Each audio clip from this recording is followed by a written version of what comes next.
Because we are obviously a happy hour here. Right. So whether I'll drink to this or not. Yes. Got it. So if you agree with this headline, then you're drinking with it. So, Matthew, we'll begin with Damien Harris goes out with the hamstring injury against the Lions. Now being reported that he's set to miss multiple games. Rhamondre Stevenson being a top 10 running back while Harris is out. Do you drink to that? I will drink to that. I will absolutely drink to that. It is Rhamondre Stevenson season. Yeah, look, Rhamondre Stevenson, when he's gotten an opportunity, has been nothing short of terrific. 6 career games where he's gotten 15 or more touches, JSB.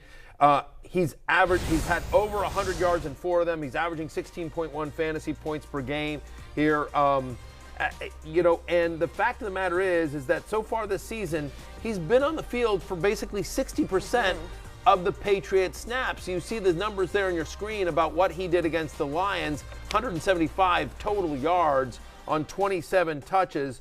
You think about this matchup coming up with the Cleveland Browns, who have allowed the 4th most rushing yards to running backs this season, the 2nd most rushing touchdowns. They give up the 2nd highest yards per carry allowed to the position, the 2nd most yards after contact, and no Damien Harris, no Ty Montgomery, no one there. I mean, it is going to be all Rhamondre all the time, especially given that you've got an experienced quarterback. We expect Bailey Zappi to get the start once again. So, yes, Rhamondre Stevenson, he will make the love list this week. He is going to be a top 10 running back, and he will continue to be as long as Damien Harris is out.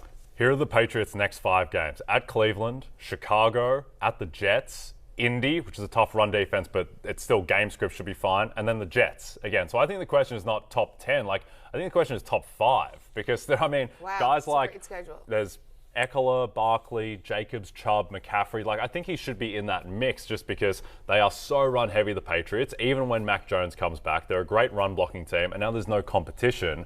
He has a real chance to be a top 5 running back the next 5 games. And what's nice is he doesn't need to come off the field. He's a nice pass catcher as well, so he's a true 3-down back. He is quickly becoming a bar star for the New England Patriots. To bring it back to the happy hour, we have Steelers coach Mike Tomlin saying that Jalen Warren's role will continue to grow. So, Najee Harris fantasy managers, should they be worried about Jalen Warren? Jay, are you going to drink to that? Not really drinking to it. I don't really buy the Jalen Warren thing. Coaches say things. Remember when Frank Reich was talking about Nyheim Hines preseason getting really involved in the running game? And then he had 8 rushing attempts in the first 4 games. They were still just driving Jonathan Taylor into the wall. By the way, there's nothing Frank Reich said that has come true this year. Exactly. Yeah, not a thing. And yet somehow they're still kind of right there in the division because the division is so bad. No, I think, Najee Harris, he's still getting 14 carries per game. I think generally it's a good rule to just throw out 38-3 losses in terms of their predictive power of usage going forward. So, the snaps, that's a little bit concerning. At the same time, they're down 38-3. So I wouldn't be that worried about Najee Harris. I don't think he's an automatic start in terms of your 2 running back slots. He's still going to be a flex guy, though, at worst, I think. So I'm not too worried. The offense in general, though, that's a tire fire, like an old bottle of Chardonnay in your fridge. I don't think you're going back to it. Wow. You haven't seen me alone on a Wednesday night. But what I would say to you, JSB... Fire Wednesdays in the berry hole. That's right, 100%. Listen, it's love-hate night, writing night. It's just a lot of, I got to get to the pass catchers. Glug, glug. All right, but what I'm going to say here, Jay Croucher, very simply is this. Okay? I am agreeing with you. I'm not drinking to the idea that Jalen Warren is suddenly a concern to Najee Harris's playing time. You should be concerned if you were a manager of Najee Harris. Under 4 rushing yards per game in 4 to 5 games so far this season. He's had only 4 targets the last 2 games. He's just been bad. But I don't think that he's going to suddenly lose his job because Jalen Warren is some amazing prospect. Remember, this is a guy who very recently they used a first-round pick. And for the Steelers to use a first-round pick on a running back. By the way, the same regime that's there now. I mean, Mike Tomlin and the front office, it's all the same people. So I think there is concern, legitimate concern on Najee Harris, but I don't think that concern comes from Jalen Warren. And just merely the offense, to your point, is bad, and it's a tough schedule coming up. They've got the Buccaneers this week, then Miami, then the Eagles, then the Saints. Those are 4 really good run defenses coming up. That's the concern. I think, coming into the season, Najee Harris was a top 10 pick across the board, and now he's more in the neighborhood of a Travis Etienne. He's in that world where he's not going to be the guy who's competing with Saquon, with Chubb, with those types. So he's a touchdown-dependent flex. You're hoping he falls into the end zone, which is not great given what you spent on him. If you're hoping that happens, things are in trouble. We saw this guy, you don't really necessarily like him, but for a different reason. Taysom Hill to remain a huge part of the Saints' run game. let's keep that in mind. Matthew, are you drinking to the fact that Taysom can keep putting up fantasy points despite such sporadic playing time? I will, much like you're at the bar and it's closing and you're like, I should go home, but F it, I'll have one more. I will drink to that, begrudgingly, but I will drink to the fact that Taysom Hill, annoying Taysom Hill, stupid Taysom Hill, will continue to vulture opportunities from whoever the quarterback of the Saints is, from Alvin Kamara, from everyone except Juwan Johnson or Adam Trotman, right? You know, like he's vulturing from every position other than tight end, which is where he actually qualifies, which is sort of insane here. But the concern on him is that, like, as you see it here on your screen in terms of his snaps by position, he's played 16 snaps so far this year at tight end, but 24 at quarterback and 11, only 5 less at wide receiver. If you combine running back and wide receiver, it's 17 snaps more than he's played at tight end, 44 snaps on special teams. The usage isn't there. That's the thing. Obviously, coming up a 4-touchdown game, it's just a massive game for him. I don't think you can expect that. He is touchdown dependent. Honestly, if you take all the touchdowns away, he's basically tight end 24 on the season. He's basically Kyle Pitts, who also doesn't have any touchdowns. Okay. Right. I mean, right. But having said all that, he qualifies as a tight end, and he's basically a touchdown-dependent tight end because when he does score, then, you know, like again, you're not expecting 4 touchdowns every game, but like when he scores, like he's a usable tight end. And when you think about it from that context, that after you get past the Kelce's and the Andrews of the world, right? You know, like there's not a long list of guys that you feel good about starting every week. Most tight ends in fantasy are basically touchdown dependent. Right. So you're like, okay, so if I'm sifting through all the touchdown dependent tight ends, here's a guy that's going to get 1 or 2 carries inside the 10. Like, you prefer that than, you know, whatever, Tyler Conklin being the 4th option for Zach Wilson.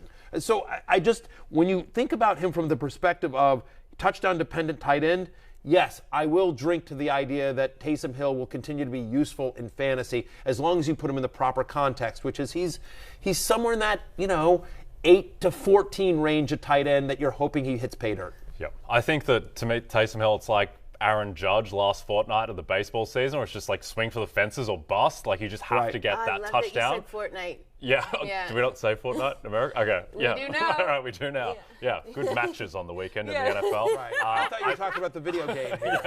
And then you mentioned Aaron Judge on the last 2 weeks, and I'm just like people, are we really going to have to cut in for, like, you know, Taysom Hill? Yeah. Like, cut in for Taysom Hill. I'm watching something I like, and now we're cutting in to see Taysom Hill? Like, you'd already ruined it with Aaron Judge. Like, what are we doing here? I think, like, if you're me and you drafted Cole Kmet and Albert O as your tight ends late in the league, then you're getting Taysom Hill, and you're happy with it. But yeah, outside of that, you can't be too And just like an overall question Taysom. for both you guys very quickly. So for everyone else out there that might have a tight end that isn't one of the top guys, I mean, he's sort of in the middle, but like a Gerald Everett, and you see Taysom Hill is available, how do you feel about maybe dropping Everett and then getting It's a case-by-case basis, but I would prefer, in that particular case, Gerald Everett. Yep. Like, I think Gerald Everett is you know, borderline tight end 1. Like, I know he didn't have a great game last week, but I still believe in, like, Gerald Everett. There's a couple of guys like that I'm in on after you get past, you know, the Andrews and Kelce's of the world, right? So, yeah, and I mean, hopefully Dalton Schultz comes back. Like, he's in that mix. I think Hawkinson's in that mix. But like, if you're sifting around, if you're in the Will Disley era, area, like if you're in the Irv Smith area, it's a dangerous neighborhood. Right? If high you're, crime. Right? Exactly. If you're in that neighborhood, the beer pong champion neighborhood. No. Just saying.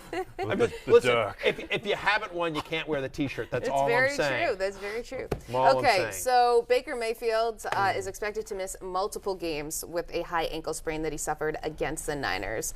Enter P.J. Walker to take on the Rams. So, Jay, P.J. Walker will elevate DJ Moore's fantasy stock more than Baker Mayfield has. Are you going to drink to that? First, I love that you said enter P.J. Walker. It's not quite enter Sandman, is it? Enter P.J. Walker. XFL superstar, P.J. Walker. Yeah, I am drinking to this just because it's different than Baker Mayfield. I think we're at the point with the Panthers where anything different is good just because there's the upside that it might be better. I just felt bad for everyone on the Panthers. DJ Moore, Christian McCaffrey, the water boy. Like, it doesn't matter. Everyone, you're just feeling bad about it. And now it's different. I do think that Like, DJ Moore did have 19 targets the past 2 weeks. McCaffrey's getting involved a bit more creatively. The first 2 weeks, they were treating him as Jonathan Taylor running inside the tackles. Like, now he's getting a bit more passing game work. So I think it was trending in the right direction anyway. But, yeah, I think Baker was just so bad that now, and you know, DJ Moore's shown that he can make it work with Sam Darnold, with other quarterbacks who are not, you know, Patrick Mahomes. So I am buying the fact that this is better for their value just because it's different. Yeah, can't get worse, right? Yep. Nowhere to go but down. He's wide receiver 47 on the season, DJ Moore. Like, I mean, that's bad. Oofa. Having said that, I'm probably not starting him this week. I want to see. Let's see what it looks like. Right. Let's see what the PJ Walker era looks like. There's By the so way, it's many also it's new coaching, right? Yeah. Right, exactly. I mean, right, Matt Rule, this is going to be the first game without Matt Rule as the head coach. Ben McAdoo's still going to be calling the plays, but I think maybe he can install more of his offense or what he wants to do without the influence of Rule, who is an offensive-minded coach. Steve Wilkes is going to be interim head coach there as well. Worth noting that when Walker It's like started Little last Giants, season. in a way. So, Like Little Giants? well, it's just like everyone's new, everyone's coming together, new coach, quarterback. You Right. kind of see what happens. Right? Is that the one with they have the neighborhood girl as the linebacker and like she Icebox? Icebox. Icebox. That's who I was in high school. You were Icebox? Oh yeah, big Icebox. I time. remember, Still am. and Icebox turns the season around, right? She's the best. Everyone loves Icebox. Anyway, Julie, it is worth noting that in the one game that PJ Walker started last season, we'll see if the Panthers can sign Icebox. She's probably of age. They should. She's probably of age right now. But anyway, in that one game that Walker started last season, DJ Moore, 4 for 24, ran 32 routes. Like, didn't have a great game. I did not rank him this week. Yeah. I mean, again, he's wide receiver 47 on the season. And, again, nowhere to go but up with PJ Walker. But against the Rams, you need to see it once, right? Yeah, you need to against see the it at Rams least too once. have been a bit of a dumpster fire. Lots of dumpster fires going on, but also lots of great parties to bring it back to the happy hour. Right. A couple of very quick headlines, Yes, right? get in there. Is that it looks like Tyreek news coming out today, just before we went on air, is that it is trending in the right direction for Tyreek Hill to play this week. Not looking great for Teddy Bridgewater or Tua Tagovailoa under center. Looks like it will be another week of Skylar Thompson. More on that next segment as well. Devontae Adams has been charged with a misdemeanor by the Chiefs Police Department. We will see. He's on a bye this week, but we will see if there's any disciplinary action from the NFL regarding that. All right, thank you so much for those headline updates. We will have a whole lot more on Fantasy Football Happy Hour with Matthew Berry and Jay Croucher. Hey, it's Matthew Berry from NBC Sports and Rotoworld.com. Just want to thank you so much for watching what you just watched, or at least being too lazy to click out of it after the autoplay just kept it going. So either way, thank you so much for just letting it scroll by your screen. And now I'd like to ask you respectfully, please subscribe to the NFL on NBC YouTube channel for the latest NFL news, fantasy headlines from Rotoworld, and betting analysis from NBC Sports Edge.